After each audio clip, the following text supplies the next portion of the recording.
পৃথিবীর ইতিহাসে যত স্বৈরশাসক আছেন তাদের যদি কোনো সমিতি করা হয়, সেই স্বৈরশাসকদের সমিতিতে নিশ্চিতভাবেই শেখ হাসিনা ওয়াজেদ সভাপতিত্ব করতে পারবেন। ব্যক্তি নয়, অপরাধ এখানে মুখ্য। ব্যক্তি যেই হোক না কেন, অপরাধের ধরন, অপরাধের সংজ্ঞা, অপরাধের উপাদান যেখানে আছে সেটার বিচার করার জন্য আমরা দৃঢ় সংকল্পবদ্ধ। যে কারণে আমরা বিচার চাই। বাংলাদেশের গত জুলাই বিপ্লবে মানুষকে হত্যা করা হয়েছে, বাংলাদেশে গত জুলাই বিপ্লবে মানুষকে পঙ্গু করা হয়েছে। এই পরিস্থিতিতে এটা একটা অপরাধ আমাদের প্রচলিত আইনে। সে কারণে আমরা অপরাধের বিচার চাইতে এসেছি এবং সেই বিচারের সর্বোচ্চ সাজা যেটা, সেইটা আমরা প্রার্থনা করেছি। এইটা বলতে যে আমি দুইটি উদাহরণ এনেছি।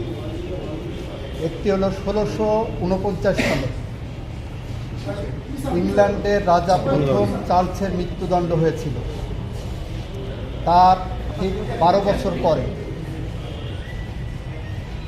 যে ব্যক্তি গণতান্ত্রিক সংগ্রামের মধ্য দিয়ে এসে ক্ষমতা দখল করে, গণতান্ত্রিক সংগ্রামের মধ্য দিয়ে ক্ষমতায় গিয়ে গণহত্যার সাথে এবং মানবতা বিরোধী অপরাধের সাথে সম্পৃক্ত হয়েছিলেন, ইংল্যান্ডের শাসক ছিলেন, তার নাম ছিল অলিভার ক্রমওয়েল।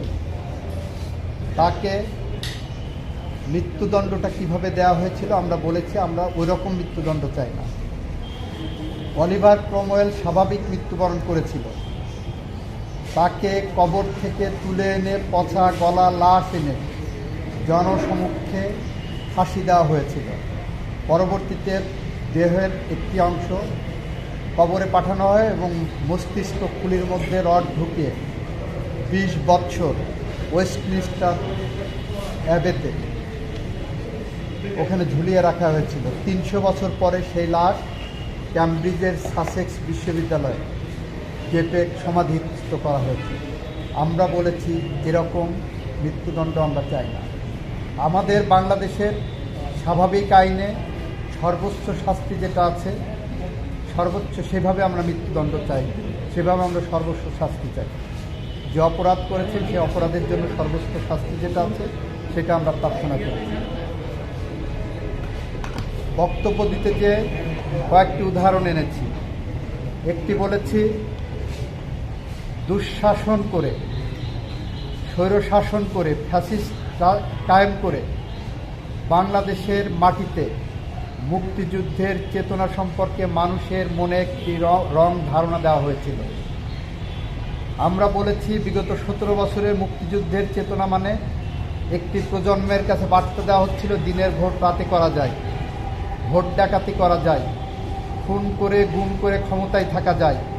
আমরা বলেছি এরকম একটি পথ পরিক্রমায় জুলাই বিপ্লবে বৈষম্যের বিরুদ্ধে সংগ্রাম করতে যেয়ে, শান্তিপূর্ণ আন্দোলন করতে যেয়ে নিরস্ত্র মানুষ যখন কথা বলছিলেন, রাজপথে মিছিল করছিলেন, প্রতিবাদ করছিলেন, দাবি আদায়ের সংগ্রামে ছিলেন, তখন সেই সমস্ত মানুষকে গুলি করে হত্যা করা হয়েছে, ল্যাথেল উইপন ব্যবহার করা হয়েছে। আমরা এই অপরাধের বিচার চেয়েছি।